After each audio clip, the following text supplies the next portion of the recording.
코로나19 확산세는 둔화됐지만 소규모 집단 감염이 큰 변수가 되고 있습니다. 서울 구로구의 한 콜센터에서 집단 감염 사례가 나와 당국이 바짝 긴장하고 있는데요. 네, 김지수 기자와 함께 자세한 이야기 나눠봅니다. 어서 오십시오. 어서 오십시오.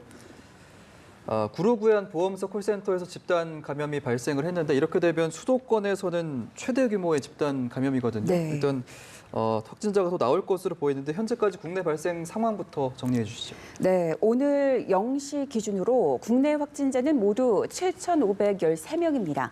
하루 전에 비해 131명 늘었습니다. 하루 신규 확진자가 100명대로 떨어진 것은 2주 만입니다. 예. 사망자는 59명입니다. 격리에서 해제된 사람들은 247명으로 늘었습니다. 치료받는 환자들 중 중증 이상인 환자는 80명입니다. 확산세가 둔화되기는 했지만 예상치 못한 곳에서 집단 감염이 발생했습니다. 서울 구로구에 있는 보험회사 콜센터인데요. 지금까지 64명의 확진자가 나왔습니다. 문제는 콜센터 확진자가 서울뿐만 아니라 인천과 경기에서 동시다발적으로 나타난다는 겁니다. 네. 콜센터 집단 감염은 수도권에서는 대규모 감염 사례로 가장 큰 사안입니다. 예. 그런데 우리가 여기서 좀 주목할 게 있는데요. 예. 그 콜센터에서 그 직원들이 마스크를 쓰지 않고 근무한 것으로 확인이 됐습니다. 사실 콜센터는 그 낮은 파티션을 사이에 두고 그야말로 다닥다닥 붙어서 근무하는 게 이제 대체적인데요. 예. 우리가 좀 생각해 볼 수 있는 게 삽시간에 바이러스가 퍼졌을 것이라는 아하. 거고 우리가 실내에서 근무하는 사람들 중에서 콜센터처럼 옆 사람과 바짝 붙어서 근무한다면 마스크를 꼭 착용해야 된다는 걸 생각해 볼 수 있겠고요. 예. 그럴 때는 반드시 환기도 자주 시켜줘야 합니다. 당국은 콜센터 감염 사례와 유사한 직장 내 감염을 막기 위해서 재택근무와 출퇴근 시간을 유연하게 하는 제도를 활용해달라고 사업장에게 당부했습니다. 예. 사실 그동안 병원과 우리가 요양원과 같은 사회복지시설에 대한 집단 감염에 대해서는 당국과 전문가 집단이 많이들 고민을 해왔고 네. 여기에 대해서 대비를 해왔는데요. 네. 이 콜센터와 같은 그 밀집 사업장에 대해서는 이제 생각을 잘 해보지 못했던 것 같습니다. 예. 그러니까 지금부터라도 콜센터와 같은 그렇게 밀집 사업장이 어떤 곳이 있는지 또 이런 경우에는 어떻게 대응해야 하는지를 치밀하게 따져봐야 할 것으로 보입니다. 예. 네, 지금 전국적으로 이렇게 좀 집단 감염이 산발적으로 발생을 하고 있잖아요. 사실 이 연결고리가 분명하지 않다라는 게 가장 좀 무서운 부분인 것 같습니다. 네, 맞아요. 근데 지금 집단 감염은 이제 확진자 10명 중 8명 이상인데요. 말씀하신 것처럼 그 연결고리가 분명치 않은 환자에게서 이어지는 집단 감염은 시한폭탄과 같습니다. 예. 그러니까 집단 감염 규모가 작더라도 인구 밀도가 높은 서울, 경기에서 발생할 경우 이것이 제2, 제3의 신천지와 같은 폭발력을 지닌 형태로 바뀔 수 있습니다. 현재까지 소규모 집단 감염의 경우 어떻게 감염됐는지 감염 경로가 불분명한 경우가 많습니다. 서울 구로구 콜센터, 은평 성모병원, 성동구 주상복합 건물에서 발생한 집단 감염이 대표적이고요. 예. 아직까지 최초 전파자를 못했습니다. 서울에 있는 동안교회에서도 최초 전파자가 그 전도사인데 감염 경로를 알 수가 없어서 예. 추가 확산이 우려되고 있습니다. 그리고 충북 괴산에서도 환자 10명이 발생을 했는데 네. 감염원을 찾지 못하고 있고 대전이나 그리고 울산 그리고 강원도에서도 환자 절반 정도가 감염 경로가 아직까지도 불분명한 상황입니다. 예. 그러니까 감염 경로가 불분명하다는 것은요. 연결고리를 찾을 수 없기 때문에 방역망 안에서 있는 게 아니라 방역망 밖에서 확진자가 늘어날 수 있는 것이어서 예. 지역사회로 대거 확산될 수 있다. 이렇게 생각해 보시면 됩니다. 그래서 산발적으로 일어나는 지금 작은 규모의 집단 감염을 어떻게 막느냐가 예. 앞으로의 유행 발생 양상을 가르는 분기점이 될 것으로 보입니다. 예, 이런 부분을 앞으로 어떻게 잘 통제하느냐에 따라서 네. 달려있는 것 같습니다. 이제 저희가 매번 이 얘기를 할 때마다 걱정하는 부분이 병원 내 감염 문제였는데 맞아요. 사실 경기 분당 같은 경우에는 대형 병원 2곳이 뚫렸다고 하죠. 네, 예. 예. 엄청 큰 그 2곳의 그 대형 병원이 뚫렸는데요. 예. 그 분당 재생병원 관련 확진자는 14명으로 늘었고 접촉자가 500명이 넘었습니다. 예. 확진자가 더 늘어날 가능성이 큽니다. 분당 서울대병원에서도 직원 1명이 확진 판정을 받았습니다. 대형 병원에서 확진자가 나오면 병원 일부나 전체가 폐쇄돼서 일반 중증 환자들이 치료받을 수 없어지고 또 의료진 감염이 일어나면 병원이 문을 열어도 일반 환자들은 진료를 받을 수 없습니다. 예. 응급실도 마찬가지고요. 이런 병원 폐쇄가 연달아 발생하면 그 지역의 의료 시스템은 붕괴됩니다. 쉽게 얘기해서 중국 우한을 떠오르시면 됩니다. 예. 중국 우한을 떠오르면 어떤 진료도 받을 수 없는 그런 상황에 처하게 됐잖아요. 예. 그리고 우리가 병원 폐쇄와 관련해서 좀 고민해야 될 부분이 있는데요.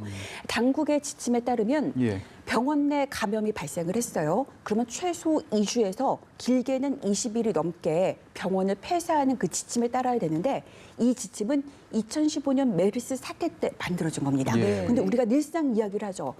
코로나19는 메르스보다 치명률이 약하다. 그렇기 때문에 이 폐쇄 기준을 좀 조정하자 이런 얘기가 나오고 있고 예. 은평성모병원 같은 경우는 지난달 22일에 병원 폐쇄가 일어났고 한 17일 정도 지났습니다. 어제야 비로소 이제 다시 진료를 재개했는데요. 예.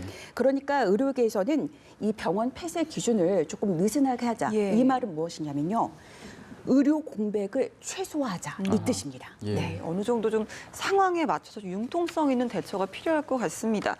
오늘 이제 마스크 오보제 시행 이틀째였습니다. 오늘도 좀 시민들이 불편을 겪었다고요? 네, 어제와 마찬가지였는데요. 국민들의 불평 사항으로 많이 꼽히는 것들을 짧게 소개해드릴게요. 예. 마스크 입고 시간이라도 정확하게 알려달라는 것, 예. 그리고 마스크 배부 시간을 통일해달라는 것, 예. 그리고 대만의 사례처럼 약국별로 남아있는 마스크 수량을 알려주는 앱이 필요하다는 것이 대표적입니다. 약사들의 고충도 커졌습니다.